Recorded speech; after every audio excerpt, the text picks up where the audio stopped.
Good afternoon, everyone. Just doing a sound check, making sure that my microphone is working. Can you give me a thumbs up if you can hear me, please?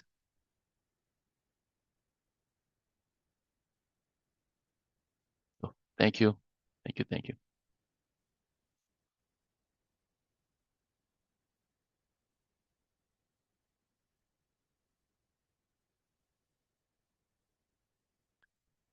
It's almost 3 o'clock. We'll start in a few minutes.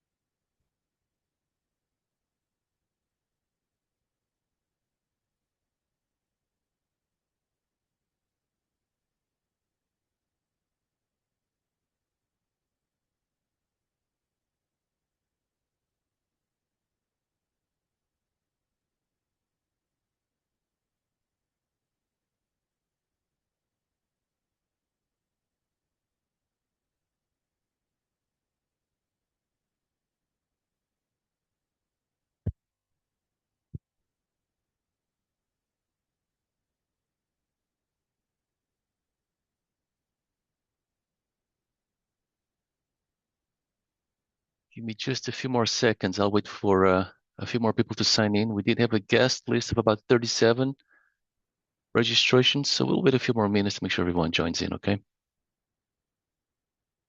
But we will start shortly, though. I don't want to keep you all here past 4 o'clock. So on my screen, you can see some information about our team. Our outreach team is Natalie Goldsby. Many of you already know her. If you need to reach our outreach team, you can contact outreach at rov.sccgov.org. And also behind the scenes, helping me with the Zoom, we have Elena and Cializia. If you do have any questions, please click on the raise your hand button. You can also write messages on the chat box, and they will monitor that box and then let me know that there's a message. I'll repeat the question. We'll talk. We'll have a dialogue. And soon, 1 hour will be gone. So let me change. It's already 3:01. Waiting for a couple more people. Just give me another few seconds. Okay.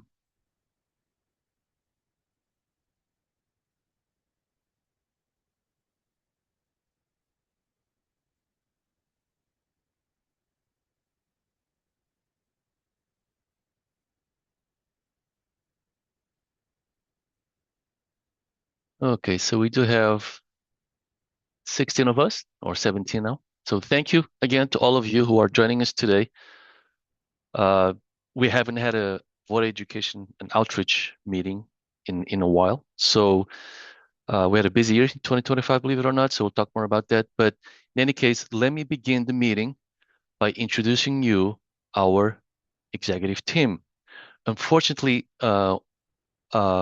our boss, Matt Morales, cannot be here right now. He does have a scheduling conflict, so he'll be joining us at some point once his meeting is over.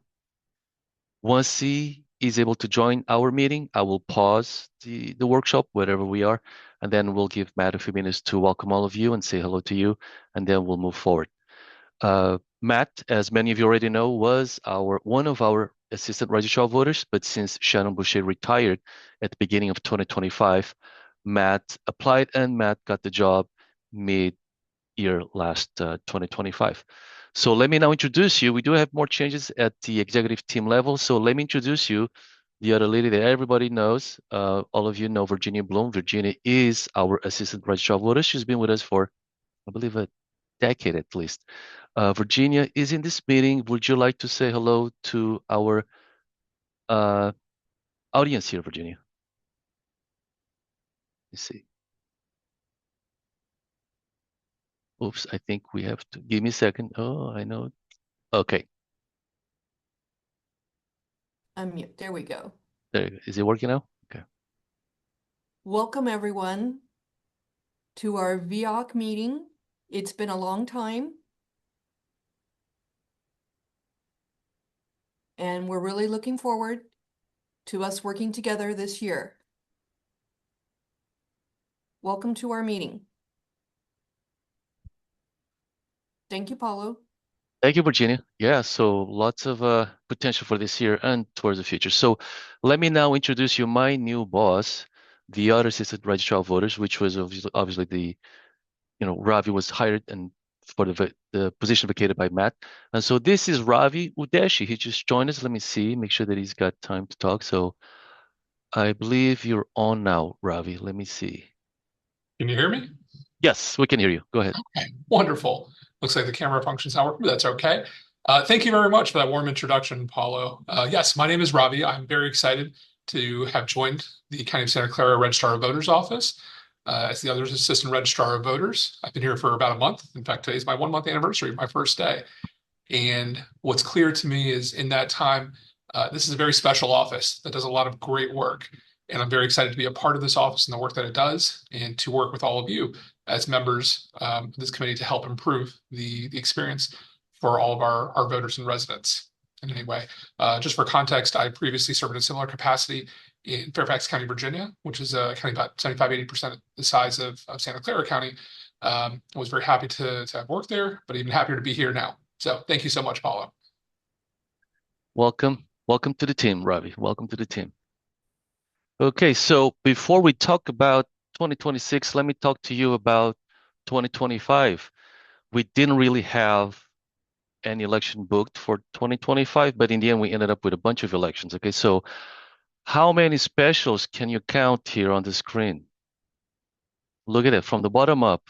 Special, special, special, special, special, and then special year. Okay, so all these elections were elections that were called pretty much unscheduled, right? So we had these elections. These were different elections. These were for the City of San Jose District 3 Council member filling. That one, there was no majority winner, so we had to go on to a June 24th runoff. Meanwhile, in between, we had a special mail ballot election that was for the Measure A, San Jose Unified School District tax parcel. And then, of course, after those three elections, we had the biggest election of them all. We had the November 4th election. And that one was busy, and I'll say it was big because, of course, the state had a big measure on it. Okay, so that was it. Now, no one won the assessor's office contest, so we had a runoff, which ended 2 days, or the election was 2 days before the end of the year. And so just want to tell you about the turnout. And so for the special election on April 8th, we had a 19% turnout. This was only for District 3, so it wasn't countywide. The mail ballot was very few thousand voters as well. There was only about almost 18%. For the runoff itself, again, going back to District 3, that was almost 18%. Now, the November 4th election, that one had much more impactful items on the ballot. So we had the assessor's office vacancy to fill. We also had State Prop 50, the redistricting state of California.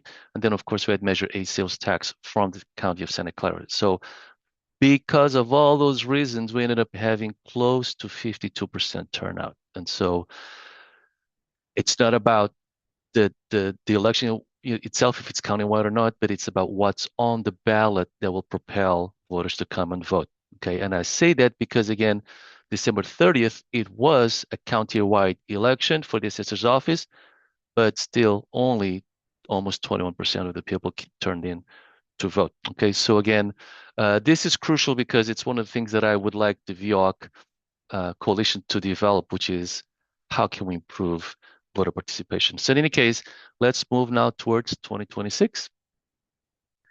2026, we do have two elections on the calendar. As you all know, we will have a new governor. There will be many things on the ballot to vote for. And so that is still in progress, but we do know that we have the June 2nd and then November 3rd election. Historically, though, we gather, historically for the primary elections, we usually end up with a 45% turnout. Okay, so ideally, we have 45 or more percent of the voters showing up to vote this coming June 2nd. Now, of course, the one that everybody will vote on, which is the one that makes the big final decision for the governor of California, that'll be the November 3rd election. And historically, it's been about between 55 to 65%, again, depending on what else is on the ballot, what is going to incentivize people, what is going to get the voters excited to vote, and so forth. So this is what we have coming up in 2026. Some facts for this June 2nd election that is coming up. Early voting and vote by mail starts on May 4th. And so if you want to write down these dates, obviously you'll see more of these dates on our webpage. Also, once you receive the county voting information guide and learn more about the voting itself, the voting day itself through our press releases and social media presence. Every vote is mailed and vote by mail ballot. I feel like I have to revisit this all the time, every time I have an opportunity to meet members of the public, because again, there's still quite a few voters that don't know that if they are an eligible voter in the county, they will receive a vote by mail packet to vote from home. And so I always want to remind this, and we do this all the time when we do our outreach events. Vote centers, they will open on Saturday, May 23rd. That's the second Saturday before Election Day. And then the weekend before Election Day, we'll have a total of 110 vote centers. So for this election, we are going for 110 vote centers. Our operations team is working very hard to get those sites secured, contracted, and also hiring the staff to work at the vote centers. On the language front, we do have 3 new facsimile languages. We are welcoming Farsi, Indonesian, and Mongolian communities to voting.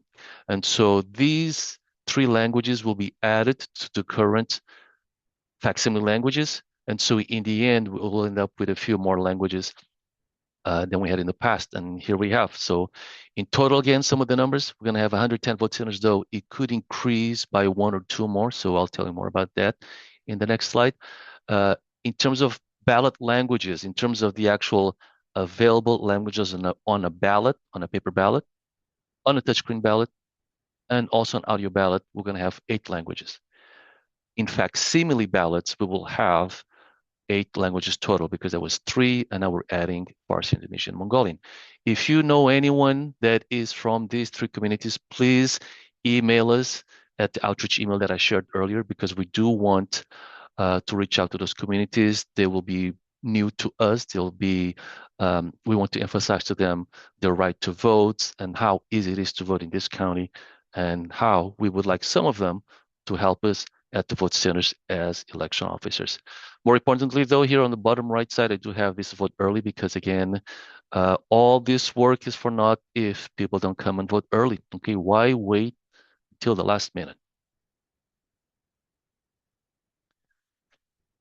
This is the agenda for today's meeting. And so I put down a few things, really 1, 2, and 3, and then the 4 and 5 will come back later on. But the few things that I really would like us to emphasize, okay, this is for my part, is number 1, increase early voting awareness. So in other words, we should stop saying vote on election day, because if we say vote on election day, those who listen will vote on election day.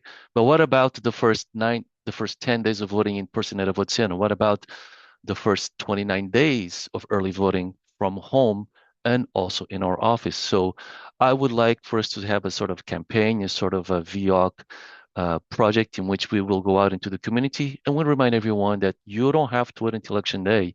You can actually vote 2 full weekends before, and you can vote during your lunch hour at your work. You don't have to go home to vote. So that's number 1. Number 2, I also would like to talk to you about hiring of election officers to work at vote centers. We are already working on that. We've been working on that since the beginning of December of 2025. And so I would like to give you more information and see how else we can recruit more citizens to work as election officers. Number 3, I will talk more about voter accessibility workshops. We've been doing it in person, but I would like to increase the number of people that can join us in person and or remotely. So we'll talk more about that as well. When it comes to new VEOC chairperson, I would love if any one of you in the audience raises your hand and says, I will be the next VEOC chairperson for 2026. All right. In fact, it's a very light job, I would think, compared to all that you all do. Many of you that are joining us today either already work in some capacity in voter advocacy, you already work in some sort of civic advocacy. So this will be something that perhaps you can tuck in and help us develop. So we'll talk more about that later on. And lastly, at the very end, I do want to confirm when we are meeting in the next 3 months and what time works best for all of you. And speaking of what time works best for all of you, thank you all of you for your patience. Since December, I've sent about 3 different emails to all members from the VEOC list to let you know that we were going to have a meeting today. And then another one that was asking you what time would you like to meet during business hours, like 3 to 4 or afterwards. Most all of you said this time would work best for you.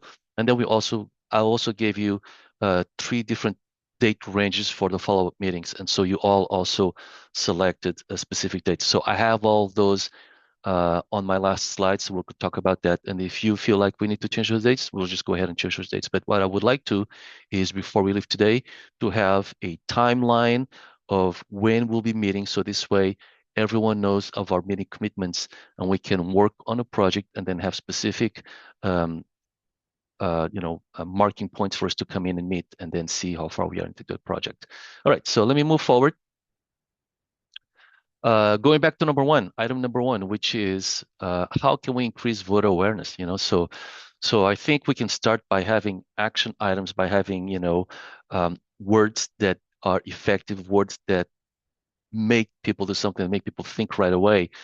We're talking about election, we're talking about voting. How about if the first word is vote? Okay, vote from home.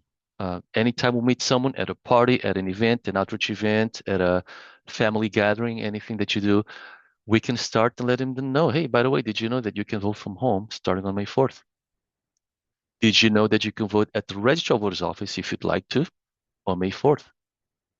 Or you're a new voter in this county, you want to update your registration, you want to re-register? Sure, go to the registrar of voters office and you'll be able to register and then cast a ballot on that same day in the same location. Also, many people still don't know that we do have in-person vote centers. So I would like all of us to tell everyone that we meet, you can vote in person at a vote center starting on May 23rd. And then they say, but I don't know where to go. And we'll say to them, listen, there's going to be 110 vote centers by May 30th. All you have to do is go to our webpage and you'll find information. And so, again, how can we increase voter awareness? Now, notice that I'm not saying voter turnout, right? Because it's going to dictate what's on the ballot. It's going to tell them how much interest is going to be in the election. But we do want them to learn that there's all these different ways that people can come in and vote in person, by mail, or at a vote center, and however they want to. But all they have to do is actually complete the act of casting a ballot. Voting before or 2 weekends before June 2nd. So I've been saying this from the beginning of VCA. Perhaps this is the one thing we can remind everyone. 2 weekends before Election Day, the polls are pretty much open for anyone to vote in this county.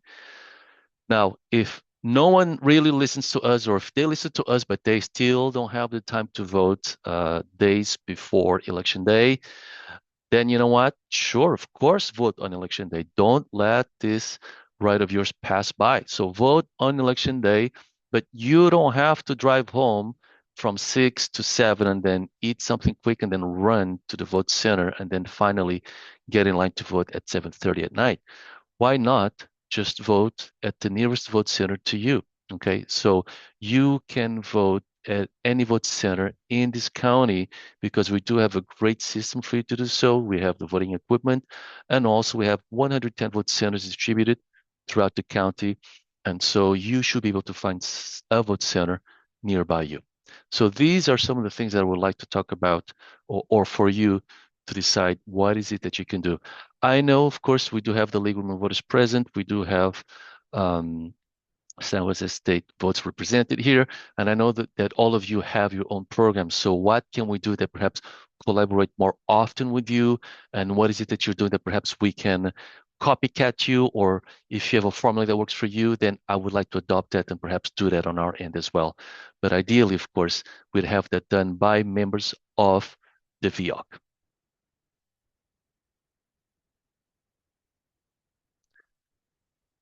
And now we have to think about how and who do we want to reach out to, right? How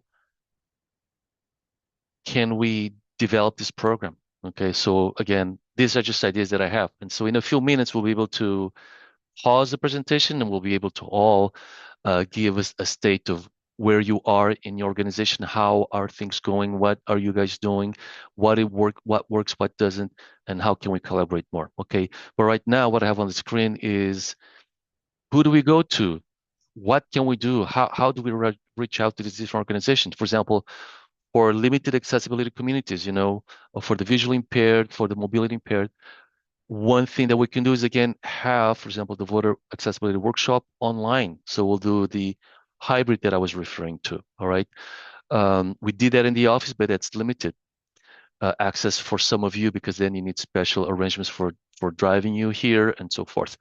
Cross collaborations, again, as just mentioned, what if any one of you is already doing something and it's working really well for your community? Well, can we piggyback on that, learn from you or work with you, and then extend that to a neighboring community, for example? Presentations, many of you already have your presentations. In fact, last Friday, Legal Women Voters had a presentation. Matt and Natalie were there along with Ravi. And so that went really well. And so can we extend that you already have to other communities? Can we borrow that information or the way you do things, your know-how? How about college campuses? We, in fact, want to find a second vote center at both San Jose State and also Stanford University. So if you have any power, if you have any contacts at those locations, let us know because Jose and Rachel would love to secure a second vote center at those locations. And that is in a way to alleviate all the students who come in and vote at the last minute. Okay, so perhaps if we have 2 different locations, it'll help us process the voters who come in towards the end of the day and avoid those lines. And so college campuses, it'd be great, and we've been talking about this now since the beginning of VCA, ambassadors. How about if we have a campus ambassador? They can sign up and work with us on the weekend, for example, okay? San Jose State and Stanford, for example, will have vote centers there. They'll be opening for voting on May 30th. Students don't have classes on Saturday and Sunday. Most don't. And so if they don't have a class on Saturday and Sunday, they can work as election officers. They can do some goodwill walking around campus throughout the week and then also on Monday to remind those students of how to update or how to vote in this county if they moved in within the county or from outside of the county. Okay. And so that's what we can do for college campuses. Language communities, I just mentioned to you, we do have the LAC advisory committee, and so it's always great to have all of you join us, but we do have 3 new languages. So do you know anyone, again, as I said earlier, that speaks Farsi, that is in the Farsi community, Mongolian, Indonesian, so forth? And so all we need is a foot in the door. So if you know anyone, please point those out to me. We've been working with the Asian Law Alliance, and they actually sent us a list of organizations for this specific community. So already have a head start on that, but obviously the more we know, the better. Okay. When it comes to mailing lists, I was thinking that you all have your own mailing lists, the same way I have the VEOC mailing list.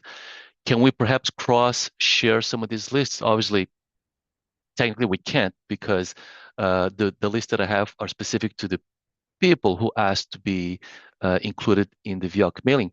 But perhaps when you send out your newsletters, can we include a paragraph that says, by the way, ROV is reminding you guys that we're going to have an election on November 2nd, and we're hiring election officers now to work them. Okay. And also vote centers will be open at these specific dates and so forth. So if there is a way that we can include some of our information, yes, we would love to share some of them, or at least not share the mailing list, but include or cross-share, let's say, newspaper article spaces, or the old days, right? Newspaper ads in our own newsletters. I did see fleetingly some of you are asking questions on the messages, and also I am sure you'll have something to say. So let me just finish this PowerPoint, and then I'll take some of your questions and some of your comments, and then I'll share with everyone. Okay. And this presentation is being recorded, and I can share this PowerPoint with all of you for sure. Okay. So we can go back to that at the end of the presentation or towards the end of the presentation. So oops, let me see my screen. All right. So now that am I stuck? Hold on. Okay, there we go. And so again, after the who, how do we start? What are the points? Now, I already shared some of the things that I think we could bring up, but then again, there's so much more. And I know you all have ideas, right? So these are just some of the things that I brainstorming and just threw into here, and I come up with these things. For example, we need to remind the voters that every one of them will get a vote by mail packet in their mailbox. We need to remind people that they need to follow our social media. We do have a good social media presence. We don't have a million followers like you guys do, but we do have quite a good amount of followers. But you can help us find more followers and people who are interested in learning what we do and participate with us. Okay, so follow us on social media and tag us at SCC Vote to always be on top of the latest. Also, you all that are in this meeting, now you know about the early voting, but does your family, do your friends, do your colleagues, do your coworkers, do they know? So maybe one day when you're at the water cooler or enjoying lunch with them, maybe you can bring this up. Okay, so little things that could help everyone. We also want you to stay up to date on all things about election in Santa Clara County. Come to our webpage. Again, as I said, college students, we need them to help us out. College students, we need them and everyone to update the voter registration. What else? We need voters to not forget to sign their vote by mail envelopes. Okay, every election, someone forgets to sign their vote by mail envelope. What happens when a voter forgets to sign their vote by mail ballot? Our VBM team actually does some outreach. They contact the voter and say, Mr. and Miss, you forgot to sign your blue envelope. Here's what you have to do. Okay, and do this ASAP, please, so we can count your ballot. Okay, and so we do have a limit to do that. We do have, I believe it's a week, and so they can do that, and then we'll get back to the voters. But then again, we can have these little reminders to people. When you send these envelopes to us, make sure you sign and follow the instructions. What else? Attend a voter language workshop. So for every one of the languages, we provide support, that we provide a facsimile, that we provide a bilingual ballot. We do have a voter language workshop. That one is presented by our bilingual staff. For the facsimile languages, we don't have bilingual staff that are permanent or coded staff. So we do actually ask volunteers to translate and then to present on their own. So what we do is we actually have them come to the office, we sit with them, and we take them step by step through the Zoom meeting so they can present in that language. Okay, so soon we'll be setting out information of the dates of when we plan to do the next voter language workshop. We're also introducing changes to the voter language workshop. For those of you who participated in the past, we used to do one a day, but it just eats up a lot of our resources, and by the time we are able to finish all 15 languages back then, it basically would take us 3 weeks to finish that, because we go one a day and only usually typically Monday through Friday or Tuesday through Thursday. So we're going to do things differently, and we'll share more information with you guys. So follow us on social media, and then we'll tell you exactly what we plan to do. Okay. All right. Bilingual election officers needed. Already told you that. And of course, mail in your vote by mail ballot early and so forth. Okay, so there you go. So these are all the things that we can do. Again, these are just things that I threw into the PowerPoint. I know that if we all put our brains together, we're going to have a million of these things. Okay, it'll be up to you, members of the VEOC. It will be up to the chairperson or persons of the VEOC to then decide on what direction or how much time do we have and how much can we all contribute to the program, and what can we do to bring awareness to all voters in this county before the June 2nd primary election day. Okay, so this is what we have. Let me talk about now the second bullet point, which was hiring of election officers. We need you to apply right now. The hourly rate starts at $29.80. But if But we do have plenty of election officers that already make above $30 because they've been helping us for different elections. So they are all at different steps because this is the starting rate, 2980. But after they meet a certain amount of hours, now they go up to step 2. Okay. Now this will be great for all of you who can commit to work with us for, let's say, 14 days or 6 days and so forth. We do need you to work, every day at the vote center. Okay. Now, the one thing that I ask you is that if you know anyone who is interested in working, you have to call them ASAP after today's meeting and have them apply by tomorrow.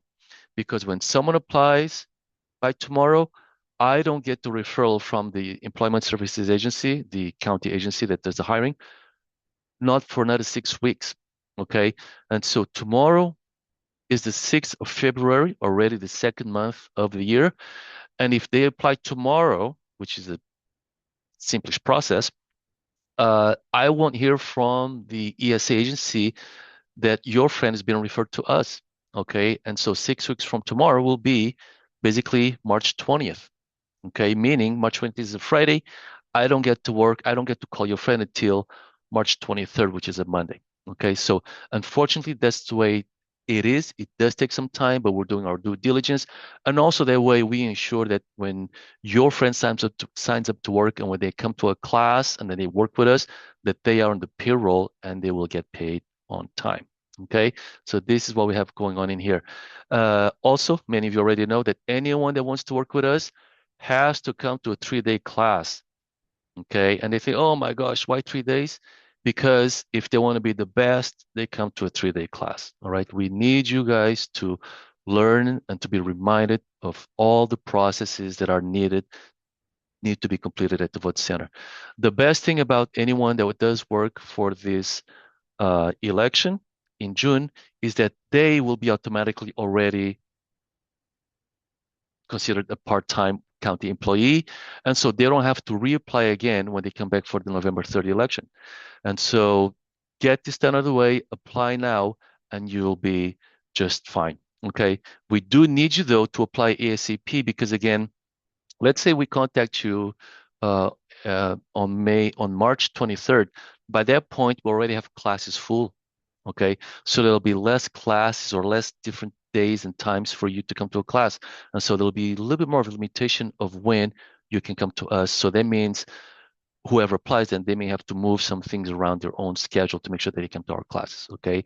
Of course, they come to our classes. That's 3 days of a class. You'll get paid. And then you'll also get paid for the days that you work at the vote centers. All right. That's pretty much it. Notice though, also here in the bottom right corner, I do have a web page. I think you all know our web page, but please write that down because that's where you can find information on how to apply. Okay, and here it is. And so if you do want to apply, you can write this down, sccvote.org/now_hiring. Our team, our media team, that was Steve and Michael, they created these flyers. Their team created these flyers. And so they already are sharing these flyers on our social media. And so you will see this if you follow our social media. And also once you start following our social media, please share these posts with everyone else that you know. The training is paid, as I mentioned, and the work is great. We have so many people that keep coming back to us election after election because they do build camaraderie, they build something special amongst a group of workers. The picture on the far right side, that is an actual Instagram post of the flyer, okay? And so as you can see, we posted that on Instagram. We posted this on the Santa Clara, on the X account that we have. It's also on YouTube, and it's also on Facebook. We do post quite often on Facebook. Okay, so please follow social media and you'll see all this information. At some point, if we cannot find enough election officers, I'll have to ask Michael and Steve to then follow up and maybe send another message through next door to get more people to apply. But the issue is always for us, the 6 weeks that it takes for the county to be able to process the hiring paperwork. Okay, so again, if you know anyone, please have them apply, especially if they're bilingual. I don't care what language they speak, but if they're bilingual, send them over because they can always help someone at the vote centers.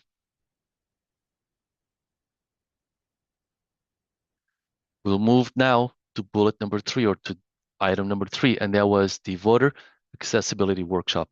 I know that some of you, maybe very few of you here on this meeting, have been to our media presentations, our media day presentations, and those are great. On that same day, usually we do a Voters' Choice Act demonstration. All the media people come in, and we do actually have these demonstrations on a mock voting. We'll have some of our trainers actually pretend they're voters, and we go through the whole process of checking in, asking for a paper ballot or touchscreen ballot. All those ballots are issued, the voter votes, the voter scans the ballot, the voter is happy, and off they go. And then we would do a voter accessibility workshop. But it's limited because, again, all of you would have to come to us, to our office. What we'd like to do now is we'll be doing, and again, this is to be confirmed, but this is the direction we're going, is that we'll be doing the media day presentation earlier, so more people are aware of the election and all the details of the election earlier. And then, of course, closer to election, we'll be doing our own voter accessibility workshop, but this time as a hybrid presentation.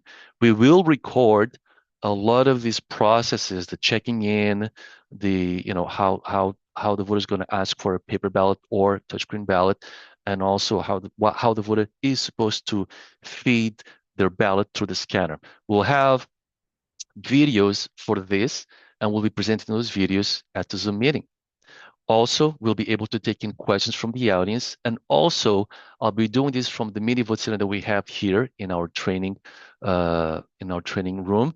And I'll be taking from machine to machine. So if anyone has any questions, and if anyone actually wants to see this, you no longer have to come to us and make all sort of plannings to come to us. You can see this now live in a hybrid presentation. Okay, so again, we have a few things to figure it out, but that is the plan for the future. This ideally will be done at least 2 weeks before election day, because after that, we start with the setup, we start with the vote center, opening the vote centers, and so we'll run out of time. So if anyone have any suggestions, please keep those notes, and we'll come back to that a little bit later on. Okay, in fact, we'll come back to that in a few minutes from now. But in any case, those are all the things we want to do. I do want to say also that we do have our training building here, or training office really, or just a training location really. And so we do have mini vote centers in which we can do demos to any one of your organizations. I want to say that last year we had Dr. Mary Kern Percival and her SS San Jose State University Votes crew of students coming over, and we did show them the mini vote center. We showed them the steps on how the voter gets checked in, how they ask for a ballot, are issued a ballot, the touchscreen ballot, so all these accessibility tools that we have, it was a great experience for us, and I believe for them. And I would like to extend that to all of you. So League of Women Voters, any organization, if you would like to bring your coworkers, your colleagues, or anyone that could help spread the word on all that we have here in the office, let me know, and we'll set up a date with you here for training, and we'll show you the mini vote setup. Okay, that of course has to be only between elections.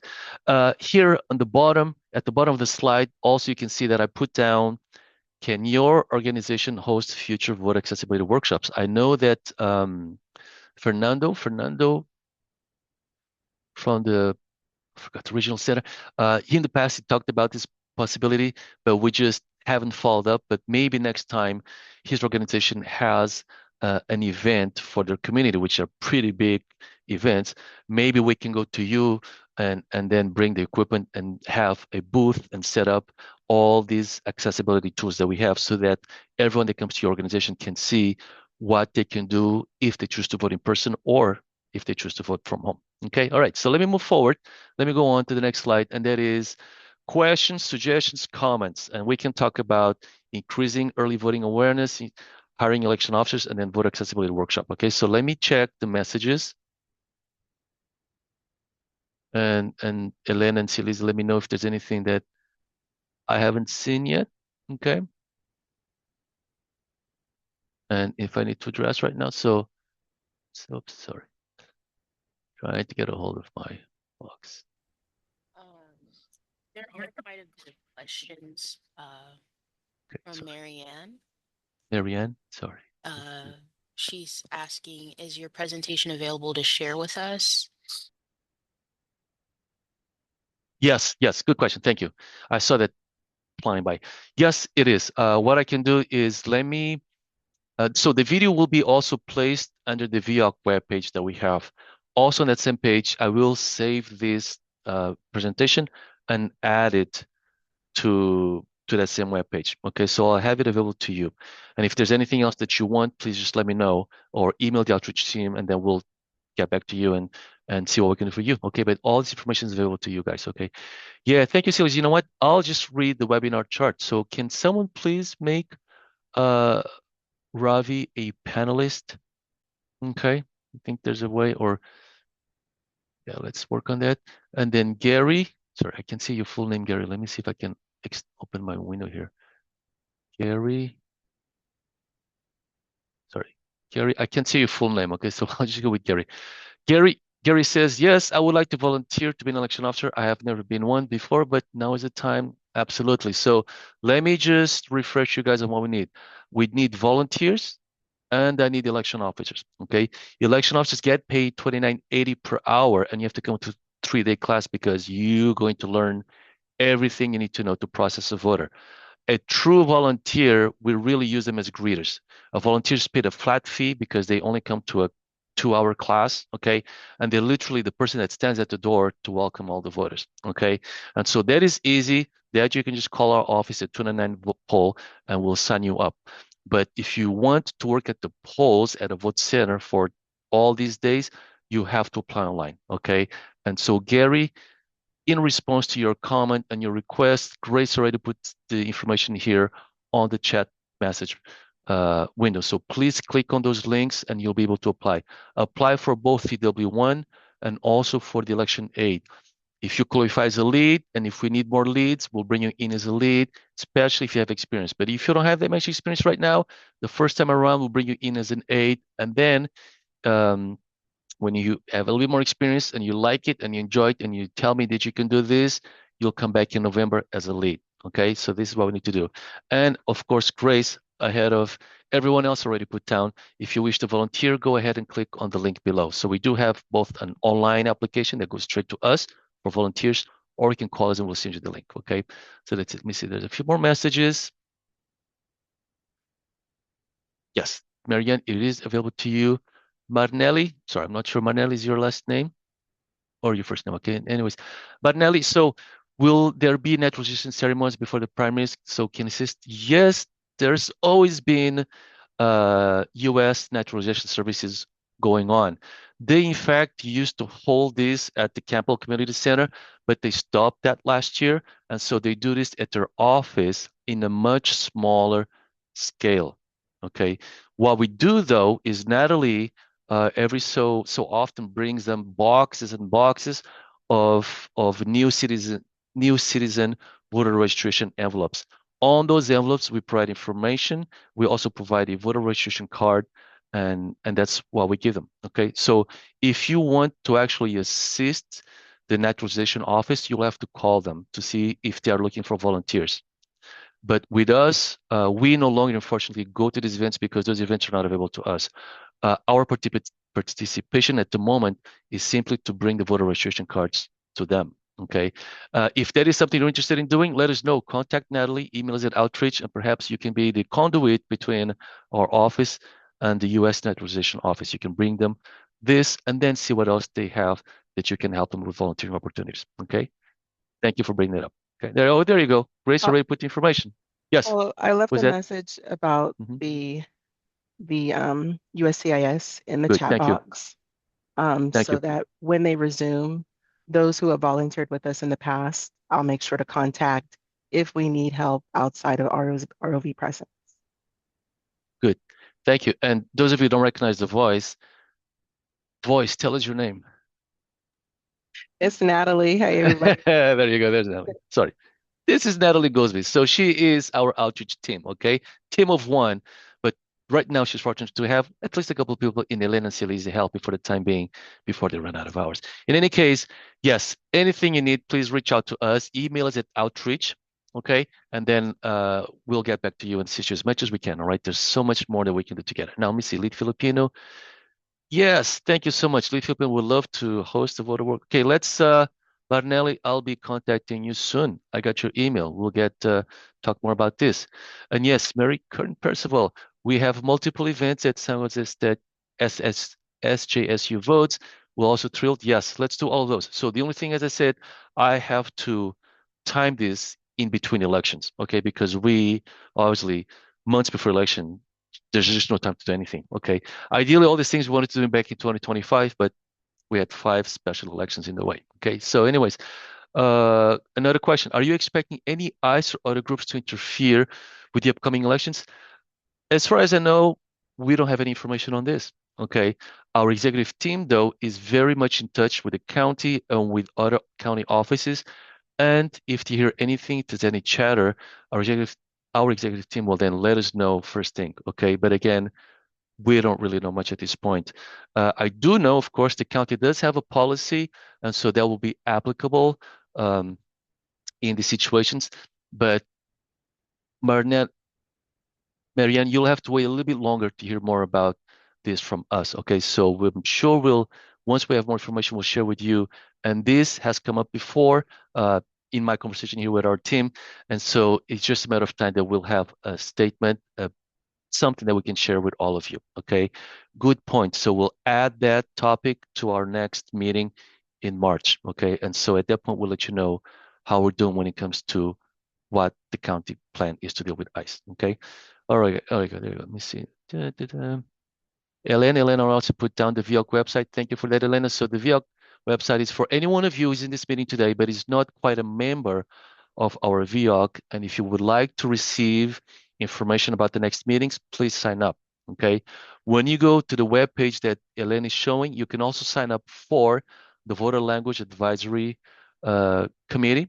You can also sign up for the Voter Accessibility Advisory Committee. So LAC, VAC, and VEOC. Okay. So these are all things that you can sign up for, not necessarily because you have to be a super active member, but because when you sign up with the LAC, VAC, and our VEOC membership, then you'll get these emails, and then you'll see if you are interested, if you can be at those meetings or not, okay? And so at least you'll get to know more about the events that are coming up. And so all these questions that you are asking, you'll learn about that in these meetings or some of the newsletters that we send out, okay? This is it. Yes, Gary Campanella, thank you so much for typing it up. Now I can see your name on the message itself, okay? Mary, no, of course, no, please post that, okay? Post it and actually tell them all to apply and work, okay? I was told by Elena, who's, by the way, is a San Jose graduate, SJSU graduate, that usually, or maybe this year, San Jose State will be graduating the week before, or Memorial Day weekend, correct? And so if in fact that is happening and those students stay on campus or stay in San Jose and they have the rest of the week off, guess what? They could actually work at a vote center. So this will be a good amount of money for these students to have for a few days, and also be a great introduction to voting. And also they'll be actual San Jose State University's voters working at the vote centers. They could be ambassadors. We could give them special class on what is the message we need to send out to your fellow students so that they, number one, update the voter information and, or voter registration, and that they don't wait until the last minute. Okay. But anyways, we'll talk more about that. I don't know. It's already 3:47. So I'm talking too much. In any case, this is it. So I'm going to stop saying anything. Now, let me go back to you guys. Would anyone like to speak, say something? Oops, sorry. I see the question and answers. Okay. So Liz is asking, is tomorrow the last day to apply? I know it's not, Liz. I'm sorry if keep pushing for tomorrow. The only reason why I said tomorrow is because, again, it takes 6 weeks for someone to apply. And so if someone applies tomorrow and the county officer receives it by Monday, I will not get the referral until March 23rd. Okay, but obviously keep applying. We not only need election officers to work at the vote centers, we need election officers to work with the VBM team, with the vote by mail team. We need election officers to work in the warehouse, and we need them to work in the office in different capacities, okay? Limited amount, but we do need more people to apply. And so primarily I'm asking for vote center staff, but never stop applying, okay? Because you can apply, and let's say you're not able to work as often as you originally planned, that's fine. You work a couple of days, but guess what? Maybe you can come back and help us for November. Okay. So apply, Liz, apply, share it with everyone that you know, and that'll be a good thing. James Staton is asking, will there be anything to inform the public about the change in postmarking rules for mail-in ballots? I believe we already have that information on our webpage. Okay, but that's a good point. If we haven't sent anything yet, we could have already had a press release at some point. But in any case, let me add that to our talking points here in the office, and I'll bring that up to our team, and we'll make sure that we put more of this information out in our social media or maybe even some sort of campaign. Okay, so thank you, James, for bringing this up now. Very important. So this is why we have these meetings. Okay. All right. Voter engagement material. Yes, please get a hold of Natalie. She'll help you with all these things. Okay. All right. So is anyone here? I know that Ravi wanted to be here. Oh, Matt just came back. Oh, Matt is in the meeting, everyone. So let me pause for a second. Let me find Matt on my participant list and give him microphone access. Let me find you first, Matt. Oh, do you already have access? Let me see. Oh, there you go. Okay, you should be okay now, Matt, to speak. Great, thanks. And I didn't mean to jump in and talk right away, but yeah. First off, I just wanted to thank everybody. Oh, I guess first off, I'll introduce myself. I'm Matt Morales. I'm the Registrar of Voters for Santa Clara County. And I wanted to thank everybody for your participation and attendance, for your great questions and willingness to work with us. I think we're extremely proud of our outreach team and the work that they do, and including our in-person outreach, our social media, and our work with traditional media and advertising. But we can only do so much, and so working with strategic community partners like you all, it helps extend our reach, helps gain traction in communities that we might not normally work with, and also I think just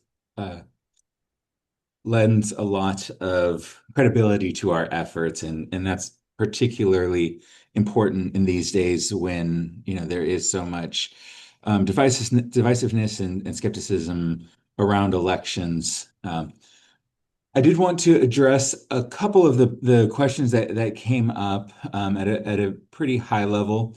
The first one that came up was regarding what is the county doing in preparation for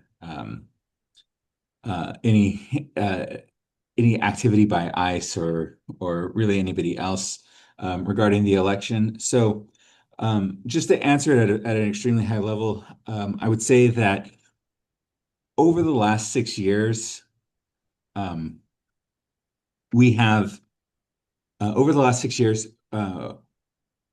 election security and election safety has become a huge focus for us.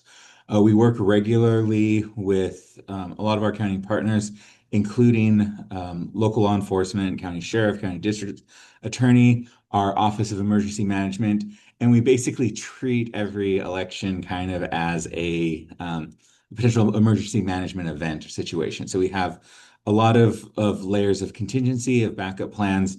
We, for example, share the lists of all the locations of all of our vote centers in drop boxes with local law enforcement, not because we want law enforcement stationed there, we don't, but just so that they are aware and they can patrol the areas and step up their staffing in those areas appropriately.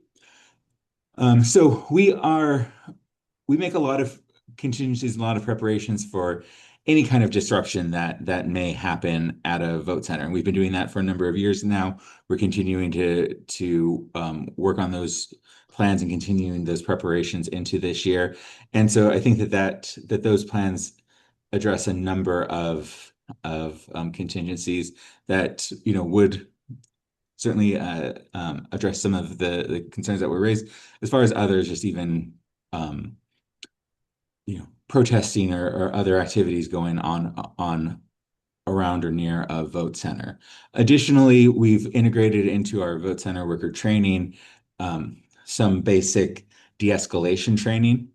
And we think that that's important because we really want to make sure that if there is anything disruptive that happens at a vote center, our top priority obviously is the health and safety, physical safety of all of the voters and workers and other members of the public in the area. So we want our staff out there to be prepared to engage in some de-escalation techniques. And then, of course, as well as making sure that we are securing, the ballots and all of the materials there, which our plans address. And then to address the question of the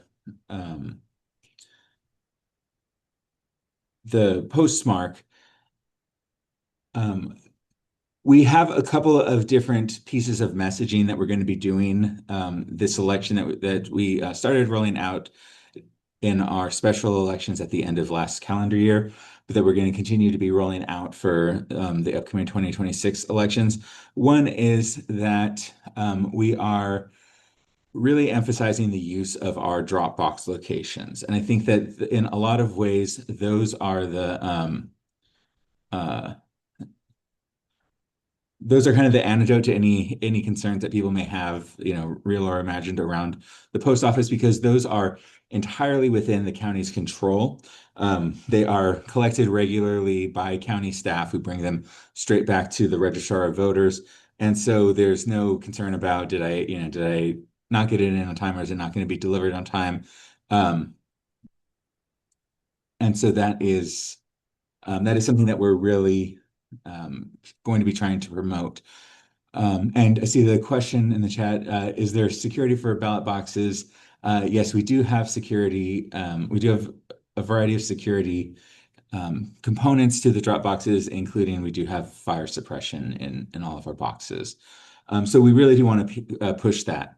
The other thing that we're really trying to push with our messaging is the voting early, which Paulo referenced. And the reason why that's really key is that actually kind of addresses, in some ways, both of the two issues that were brought up, because to the extent that we can encourage voters to get their ballots in on time, voting by mail, again, it becomes less reliant on the post office. It becomes less reliant on the postmark or on the post office being able to deliver it to us within 7 days after the election. And similarly, if you vote early at a vote center, vote early in person, the lines tend to be longer, tend to be shorter, so you don't have to worry about long lines. There is, because there are fewer people present, the vote center workers are able to give voters more individualized attention and support frequently. And just in case there is some kind of disruption that happens at a vote center, if you were, trying to get in early, it's very, very likely that either you would, I think things that are likely to happen are more likely to happen on election day. So by voting early, you would forestall that. Or if you tried to vote early and for whatever reason, the vote center that you wanted to go to was inaccessible or having some kind of issue, whether that was natural disaster or a human created event, you would have the opportunity to go to a different site or come back on a different day. So that's why we really are trying to push the vote early narrative this time. And then finally, the last thing to say is on the postmark, we really want to start to pivot this time. We really want to reminding people to not just sign their vote by mail envelopes, but sign and date their envelopes, because one of the things that exists in the law is that in the absence of a postmark, we are allowed to use the handwritten execution date on there in terms of establishing that it was cast by election date. So there's going to be another component of the messaging that we're planning on rolling out. So hopefully that addressed at a high level some of those questions. And yeah, so keep an eye out for that messaging as we get closer to the election, and we would greatly appreciate all of your help in amplifying and carrying forward that messaging. Thank you. Thank you, Matt. Just in time, Matt. Thank you.